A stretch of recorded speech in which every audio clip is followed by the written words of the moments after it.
Hello बच्चों, let's read this question. So this question says there are four forces acting at a point P produced by the string as shown in the figure, which is at rest. The forces F1 and F2 in newtons are option A is 0.7, 2.1, option B 4.1 and 2.1, option C is 2.31 or 1.0 and option D is 3 and 1.4. Okay, तो चलिए बच्चों अब हम इस question को start करते हैं। तो देखिए बच्चों, इस क्वेश्चन का जो आपका की कॉन्सेप्ट है, इस क्वेश्चन का की कॉन्सेप्ट आप लिख सकते हैं। देखिए इस क्वेश्चन में हमसे ये पूछा गया कि यहाँ पर क्या है, किसी एक पॉइंट पर there are four forces acting at a point, किसी एक पॉइंट पर आपके चार फोर्सेस लग रहे हैं, produce by the string as shown in the figure, which is at rest, जो कि आपके रेस्ट पर है। The forces F1 and F2 हमें यहाँ पर पता लगाना है। ठीक है, अब देखिए देखिए ये जो पोजीशन है आपका, ये क्वेश्चन आपका इक्विलिब्रियम पर डिपेंड करता है। किस पर है ये क्वेश्चन? आपका इक्विलिब्रियम पर बेस्ड क्वेश्चन है। ठीक है, we can write down that this question is based upon the equilibrium. Equilibrium का मतलब ये होता है कि आपका जो नेट फोर्स लग रहा है, नेट फोर्स के आपका जीरो के इक्वल होना चाहिए। ठीक है, यानी कि आपका किसी भी पॉइंट पर या फिर किसी भी सिस्टम पर नेट फोर्स क्या होना चाहिए? आपका जीरो होना चाहिए। इसका मतलब यह है कि आपका net force acting along x axis ये भी जीरो होना चाहिए, और नेट फोर्स एक्टिंग अलोंग अवर वाई एक्सिस, ठीक है, ये फोर्स भी कितना होना चाहिए? आपका जीरो के इक्वल होना चाहिए। This is the meaning of our equilibrium. Okay, तो देखिए मैं यहाँ पर इस पॉइंट, इस क्वेश्चन को यहाँ से ऐसे करता हूँ। देखिए ये आपका पॉइंट पी है, इस पी पॉइंट की आप बात कर रहे हैं। ठीक है, और देखिए यहाँ पर आपके ऊपर क्या है, दो फोर्सेस लग रहे हैं। एक फोर्सेस मान लीजिए आपका ये है, this is one force of 1 Newton, और एक आपके पास यहाँ से ऐसे एक दूसरा फोर्स लग रहा है, this is the second force, और ये आपका क्या यहाँ पर 2 न्यूटन का फोर्स आपको यहाँ पर ऐसे गिवन है। ठीक है, और ये जो एक वर्टिकल है, वर्टिकल से जो एंगल बना रहा है, this is making 45 degree angle, and again this is making 45 degree angle, ये 45 डिग्री का एंगल बना रहा है। ठीक है, और एक आपके यहाँ पर देखिए, एक फोर्स आपको दी है F1 ऐसे, ठीक है, और एक दूसरा फोर्स आपको दिया है F2 ऐसे। ठीक है,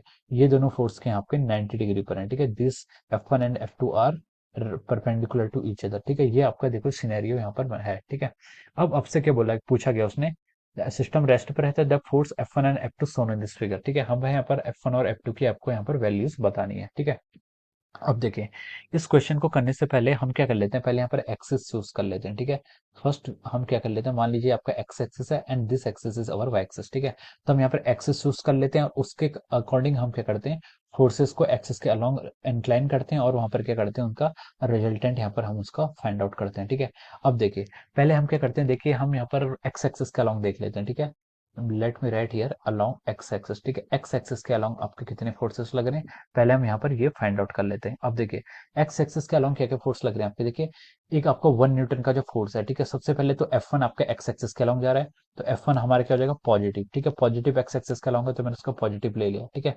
प्लस देखिए ये आपका 1 न्यूटन का फोर्स है, जो दिस फोर्स, मैं इस फोर्स की बात कर रहा हूँ, इस फोर्स का आपका देखिए दो कंपोनेंट आएंगे, एक कंपोनेंट आपका वाई एक्सिस के अलोंग आएगा, एक कंपोनेंट आपका एक्स एक्सिस के अलोंग आएगा। जो कंपोनेंट आपका एक्स एक्सिस के अलोंग आ रहा है, इसको क्या बोल सकते हैं हम, 1 cos of 45। ठीक है, 1 cos of 45 न्यूटन।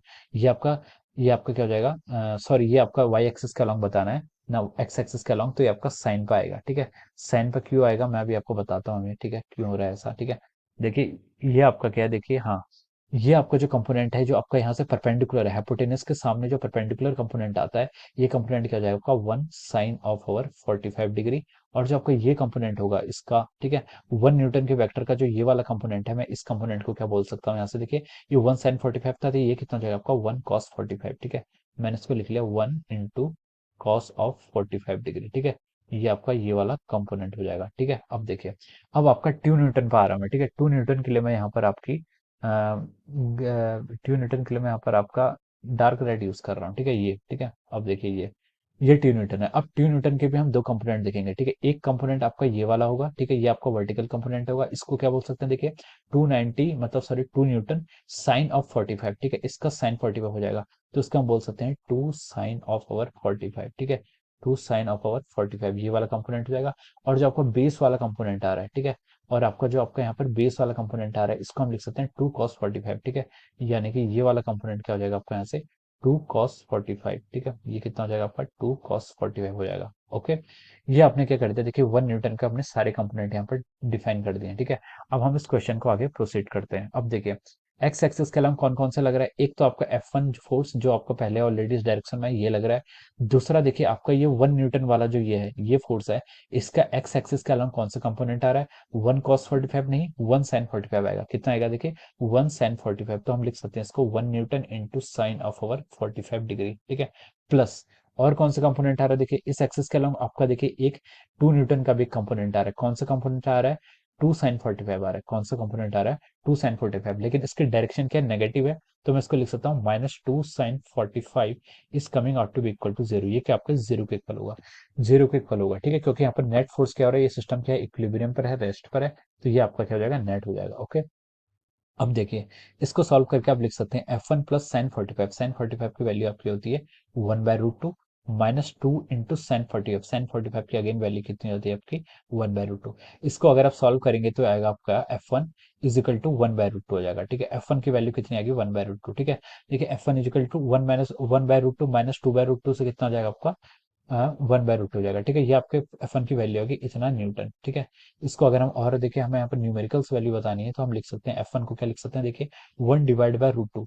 √2 की वैल्यू होती है आपकी 1.41 अराउंड, और इसको हम लिख सकते हैं इसका आ जाएगा यहाँ से 0.7 समथिंग, देखो 0.7 न्यूटन, ठीक है। ये आपका हो जाएगा F1 की वैल्यू आपकी आ जाएगी, ठीक है। तो यहाँ पर हमने क्या किया, अलोंग एक्स एक्सिस के अलोंग हमने कंपोनेंट को क्या किया, एक्स एक्सिस के अलोंग हमने यहाँ पर कंपोनेंट को बैलेंस किया, ठीक है। अब हम आ रहे हैं अलोंग वाई एक्सिस, ठीक है। वाई एक्सिस के अलोंग आपके जो जो फोर्सेस आ रहे हैं हम उनको बैलेंस करते हैं, ठीक है। तो देखिए वाई एक्सिस के अलोंग जो फोर्सेस आ रहे हैं मैं उनको यहाँ पर ब्लू कलर से डिनोट करता हूँ, ठीक है। अब देखिए वाई एक्सिस के अलोंग क्या क्या फोर्स आएंगे, देखिए सबसे पहले तो आपका F2 है जो कि आपकी नेगेटिव वाई डायरेक्शन में है, तो मैंने उसको क्या लिख लिया -F2 वेक्टर, ठीक है, -F2, ठीक है। अब देखिए ये आपका हो गया। अब देखिए 1 न्यूटन का कंपोनेंट वाई एक्सिस के अलोंग कौन सा है, ये आपका 1 न्यूटन है, ठीक है। इसका वाई एक्सिस के अलोंग यानी कि आपका ये कंपोनेंट कौन सा होगा इसका 1 का cos 45, ठीक है, जो मैंने यहाँ पर लिखा है 1 का cos 45, ठीक है। इसको क्या लिख लिया मैंने 1 का cos 45, ओके। इसके डायरेक्शन क्या है, प्लस डायरेक्शन में जा रहा है, तो हमने इसको प्लस से डिनोट किया है। फिर देखिए 2 न्यूटन का कंपोनेंट वाई एक्सिस के अलोंग कौन सा आ रहा है, इसका कंपोनेंट आ रहा है देखिए आपका ये कंपोनेंट है, ठीक है, जिसको मैंने क्या लिखा है यहाँ पर ऐसे 2 cos 45, ठीक है। तो हमने इसको क्या लिख लिया यहाँ से आपने 2 cos 45, ठीक है। सिस्टम आपका इक्विलिब्रियम पर है, तो नेट फोर्स कितना हो जाएगा जीरो। हम यहाँ से लिख सकते हैं -F2 equal two plus 1 cos 45, cos 45 की वैल्यू कितनी जाती है आपकी 1/√2, अगेन 2 इंटू cos 45 की वैल्यू कितनी जाएगी आपकी √2, ये भी आपका जीरो के इक्वल कर लीजिए।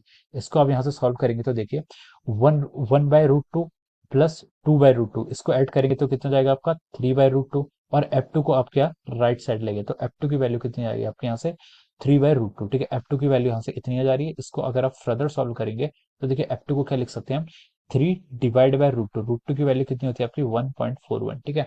अब आप इसको यहाँ से 3 से डिवाइड करिए तो देखिए F2 की जो वैल्यू आएगी इसको हम लिख सकते हैं देखिए 141 टू जा कितना होता है आपका 282 होगा, ठीक है, 2, और फिर आपका कितना बचेगा आपका 282 हो गया तो 18 बचेगा, 18 बचेगा तो 2.1 के अराउंड लगभग लगभग आएगा, ठीक है, 2.1 के अराउंड आ रहा है आपका, ठीक है। तो इसे हम लिख सकते हैं आपका ये कितना आ गया आपका 2.1 न्यूटन, ठीक है। हमने यहाँ पर F1 और F2 दोनों की वैल्यू क्या कर ली, यहाँ पर हमने F1 और F2 दोनों की वैल्यूज यहाँ पर फाइंड आउट कर ली, ठीक है। अब इस क्वेश्चन पे देखिए, अब इसमें ऑप्शन मैच करते हैं। उसने हमसे बोला था कि the forces F1 and F2, ठीक है, F1 और F2, F1 कितना है आपका देखिए यहाँ से 0.7 आया है, और F2 कितना है यहाँ से आपका 2.1, तो 0.7 एंड 2.1 आपका ऑप्शन ए से मैच कर रहा है, ठीक है। तो हम लिख सकते हैं कि देखिए यहाँ पर हम क्या लिख सकते हैं, हमारा जो फाइनल आंसर आएगा वो आएगा कि ऑप्शन ए इज करेक्ट, ठीक है। ऑप्शन ए क्या कर रहा है यहाँ पर आपका मैच कर रहा है, so option A is the correct answer of this question, okay. Option A पर हम यहाँ पर ऐसे टिक मार सकते हैं, okay. So I hope you all understood this concept, all the best and thank you so much.